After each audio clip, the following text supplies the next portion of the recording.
Izboskan tumani axborot kutubxona markazi taqdim etadi. Jadidchilik harakati namoyandalari va ularning faoliyati.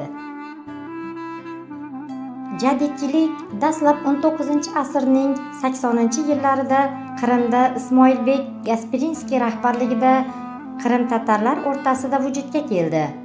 Jadidchilik harakati namoyandalari ko'pincha o'zlarini taraqqiyparvarlar, keyinchalik jadidlar deb atashgan. Abdulla Avloniyning ta'limiy axloqiy asarlari, xususan Turkiy Guliston yoxud Axloq risolasi asriy qadriyatlarimiz, milliy ma'naviyatimiz tiklanayotgan bugungi kunlarimiz uchun g'oyat dolzarb bo'lib turibdi.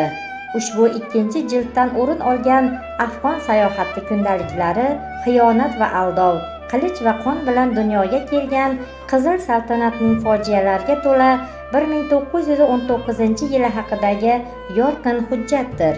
Munavvar qori Abdurashidxonov 20-asr boshlarida o'zbek xalqining milliy ozodlikka erishish yo'lida faoliyat ko'rsatgan pedagog, jurnalist, jamoat arbobidir. Kitobdan o'rin olgan xotiralar to'plovchi Sirojiddin Ahmad tomonidan muallifning arab yozuvidagi qo'lyozmasi asosida to'la holda nashrga tayyorlandi. Yangi o'zbek adabiyotining asoschilaridan biri ulug' shoir va adib Abdulhamid Cho'lponning betakror ijodi g'oyat rang-barangdir. Uning nisbatan qisqa davom etgan sermahsul hayoti ijodiy yutuqlarga boy bo'ldi. Yuksak iste'dodi tufayli yaralgan yuzlab she'rlari, qator nasriy asarlari, dramalar, maqola va tarjimalari bilan o'zbek adabiyoti xazinasini boyitdi.